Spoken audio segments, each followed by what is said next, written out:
É claro que o que eu falo aqui incomoda muita gente que tem muito poder nas mãos. Vocês sabem, vocês que acompanham esse canal.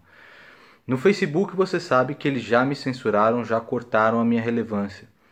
O que eles fizeram foi diversos bloqueios, né, de 30 dias e baixar o teu alcance, né, o teu trend. E eu realmente tenho medo que isso aconteça no YouTube e parece que já está acontecendo na Europa, nos Estados Unidos, com alguns canais. Então preste bastante atenção. Diversas pessoas aqui nesse canal reclamam que do nada aparecem desinscritas do canal. Eu penso que às vezes que seja um bug do YouTube, mas isso tem acontecido constantemente. Pessoas que não recebem a notificação do vídeo, né, mesmo clicando para receber. E, por exemplo, eu fiz um vídeo aqui a respeito do Justin Bieber. Esse foi o 5º vídeo mais acessado no dia, ficou em alta, né? E ele não foi mostrado, por exemplo, na televisão, né? Então, quando você acessava o YouTube pela sua televisão, ele não estava em alta lá, como eu vou mostrar aqui.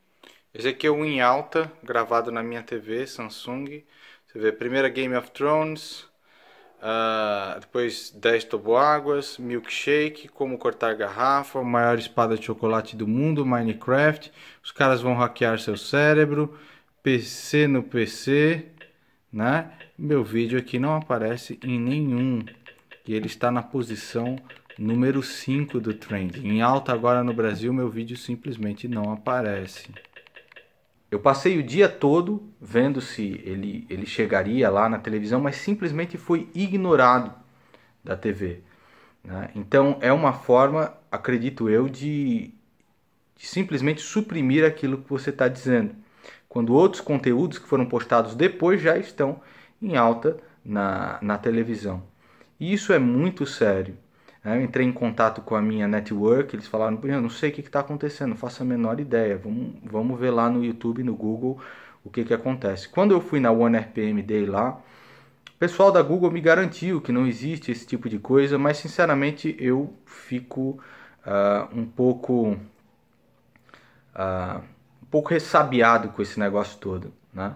Eu levei um abaixo-assinado com 12 mil assinaturas para o Facebook naquela época e não teve jeito, bicho. Os caras censuram mesmo, tiram a tua relevância, abaixam o teu alcance e você fica naquele nicho. Você simplesmente morre e é ignorado por eles. E isso aparentemente está acontecendo com diversos canais que têm um viés, que têm uma cosmovisão conservadora aqui no YouTube. Eu vou colocar um vídeo agora do Paul Joseph Watson, vou deixar o canal dele aqui na descrição também para que você se inscreva, onde ele explica tudo isso que está acontecendo direitinho. Nós traduzimos aqui, o Marcelo, o Thiago Rossellini fizeram essa tradução, Marcelo Pacheco, que é guitarrista da minha banda, para que vocês fiquem cientes do que está acontecendo. E isso é realmente muito, muito sério.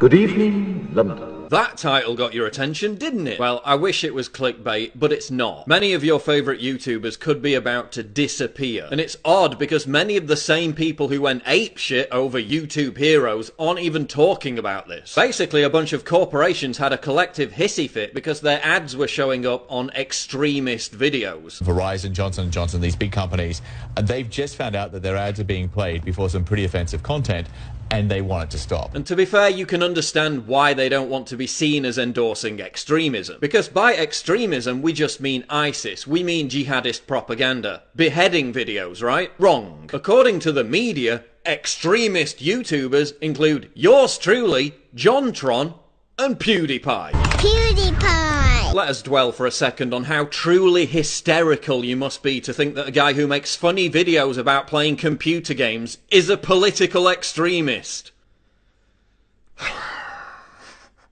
So the media is exploiting the contrived moral panic started by these corporations to pressure YouTube into silencing us all. So why do they want to censor me?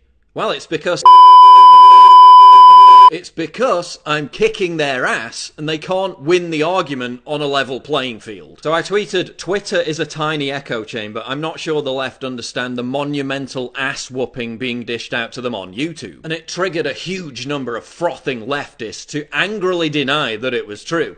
Which is how I knew it was true. Even Vice was forced to admit, quote, Paul Joseph Watson is right in an article entitled Why the Right is Dominating YouTube. And it is true. Virtually every SJW or regressive left video on YouTube gets absolutely slaughtered in the comments and has overwhelming thumbs down. We're clearly winning the argument because most leftists are incredibly lazy and would rather virtue signal on Twitter than go through the laborious process of scripting, filming and editing videos. Because their idea of debate consists of using minorities as human shields and calling you a racist. Which is not an argument, and not having an argument doesn't translate well to YouTube. So instead of challenging our ideas with better ideas, like it works in, oh, I don't know, a civil society, they're just going to censor us by labelling us extremists. Don't believe me? It's already happening. Polygon said my YouTube channel was part of a sexist and racist hate movement. In that Vice article I just mentioned, they say PewDiePie is, quote, far right, despite the fact that he doesn't even talk about politics. And that he's causing millions of kids to become anti-Semites because he jokes about shooting Hitler in the balls in a video game. And that's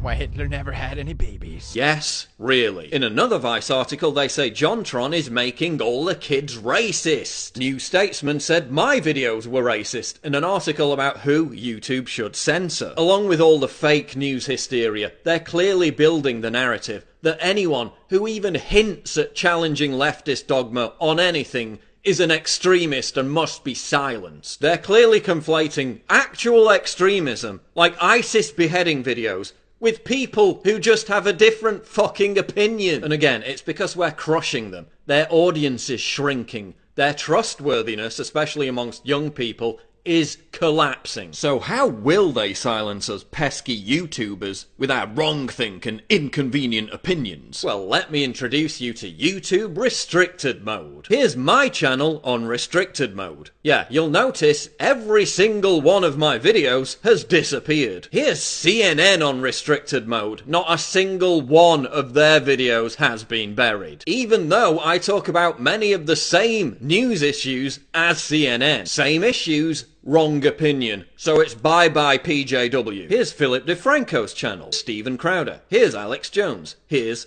PewDiePie. Every single video is gone. Here's CNBC. Here's NBC. Again, they talk about many of the exact same issues as me, and yet not a single one of their videos is buried. This is the sterile, controversy-free, advertiser-friendly environment that YouTube wants. There are, of course, those who do not want us to speak. So you know how YouTube slaps an age restriction on your videos and it forces people to have to sign into their accounts to watch them? That immediately kills the momentum for your video and stops it going viral. And that's what they'll do with this restricted mode. They'll force people to sign in and age verify to see every single upload from those of us that have been put on the naughty step. It's coming. Which of course will virtually kill all our channels and completely demotivate us from making more videos. This all makes sense given that YouTube is partnering up with major corporations to basically turn itself into a conventional TV channel. And telling the truth is just not advertiser friendly. We're not welcome anymore. Google must walk a fine line between giving advertisers more control and alienating the massive community of content creators who've made the site a top destination for coveted young viewers. From a censorship angle, it will also prevent millions of young people from being red-pilled on important political subjects, because they just won't be able to see our videos organically. And that makes sense because Generation Z is already leaning more conservative and the establishment is in a blind panic about it. Listen to what Google's Eric Schmidt said. Google can build products that move extreme content down in the rankings. Again, who's extreme? Well, it's me. It's Alex Jones. It's PewDiePie. We're all Nazis now. It should be possible for computers to detect malicious, misleading and incorrect information and essentially have you not see it. We're not arguing for censorship, we're arguing just take it off the page. Oh, we're not going to censor you, we're just going to make sure that nobody can see your videos. Oh gee, thanks. And there's already speculation that YouTube is deliberately unsubscribing people from channels based on age if those channels are deemed edgy in any way. If this YouTube age gate really does exist, it would explain why Leafy is here, a YouTuber who has extremely edgy adult content, would be losing subscribers every single day because the majority of his fan base, I would assume, are younger. As I said, when I heard this, bells were ringing. I was shocked, but that wasn't it. There was more to the story.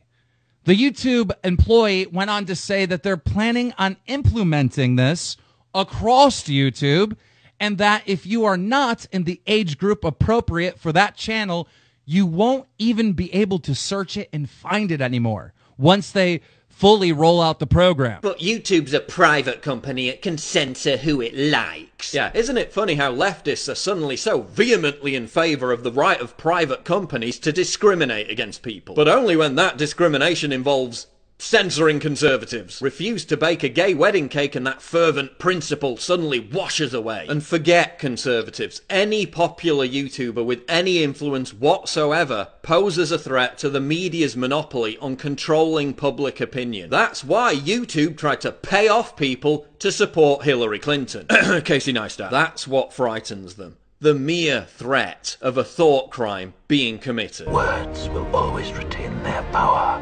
Words offer the means to meaning, and for those who will listen, the enunciation of truth. So what's the solution? Oh, I don't know, maybe to remind YouTube that freedom of speech is a fundamental bedrock of everything that we stand for in a civilized society. Maybe to point out that it was people like PewDiePie and others who helped build YouTube and make it a global phenomenon in the first place. Maybe to make the point that if you move the Overton window to such a degree that a dude who is totally non-political and plays fucking video games becomes a far-right extremist, then that poses a direct threat to any opinions that diverge from the mainstream. That completely chills free speech and makes everyone afraid of saying anything, creating a boring, sterile society with zero diversity of thought. And where once you had the freedom to object, to think and speak as you saw fit, you now have censors and systems of surveillance coercing your conformity and soliciting your submission. We need cameras. How did this happen?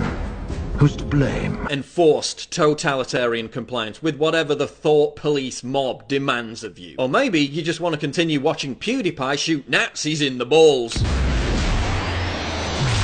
Ooh, I never get tired of that. Either way, the die is cast. From YouTube heroes to countering extremism, it's all a scam. It's all a scheme by the failing establishment media to silence its competition. And if we don't get mad about this, if we don't get engaged, it will succeed. Fairness, justice, and freedom are more than words.